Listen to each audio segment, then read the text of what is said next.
If you have done any driving this summer into or out of Greater Victoria, or if you do it every day getting to and from work, you will identify with this next story. For the past decade, traffic slowdowns on the Trans-Canada Highway at McKenzie Avenue have aggravated drivers as lineups get longer and tempers get shorter.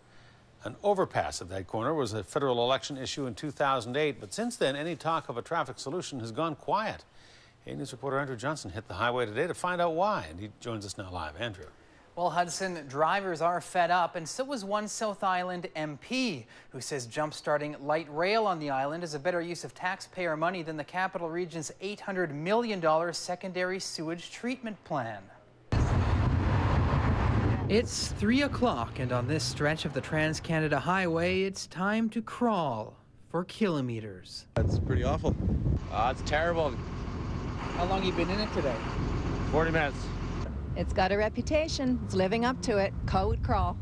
The logjam at the intersection of the TCH and McKenzie Avenue is a reality of the daily commute to and from the West Shore. It has been for years. And if you ask the people behind the wheel, there is no shortage of solutions. I heard they were doing an overpass down by the airport. I think it's more important here. The biggest thing I'd say at these intersections is proper merging lanes. If people had enough time, like a longer lane where they could merge would take a lot. You know, it wouldn't congest it as much. But besides all of the frustrated drivers, there don't seem to be a lot of other people talking about the congestion at McKenzie and the Trans-Canada Highway and how to solve it.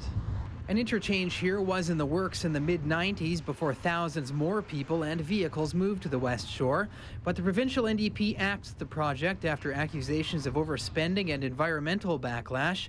Esquimalt-Wadafuka MP Keith Martin says an overpass isn't the answer anyhow. It is to get cars off the road by having a light rail transit that runs from Victoria up island to at least to the western communities to start off with, and then on to Duncan and beyond. And if we do that, we'll be able to get cars off the road, improve our environment. Martin says getting light rail up and running is a far better use of taxpayers' money than the $800 million secondary sewage treatment plan in the capital region, which he calls one of the most shocking examples of wasteful spending in our country ever. It's an $800 million public relations exercise that will not benefit our environment.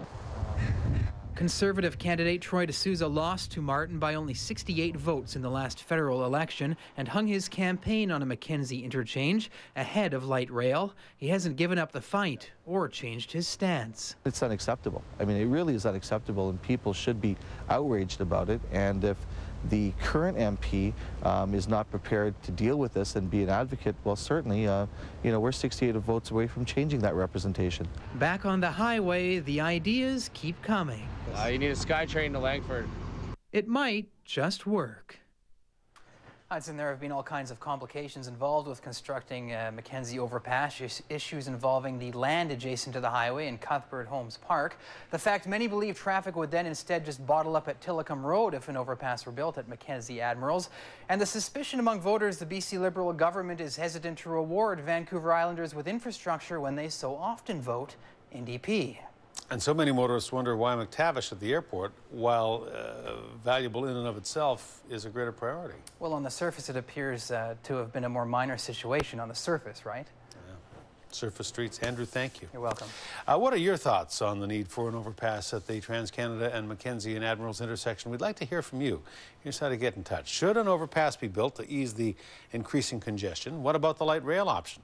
Send us your thoughts by email to islandnews@atv.ca. You can get in touch with us as well on Twitter, via Facebook, and at atv.ca at our website.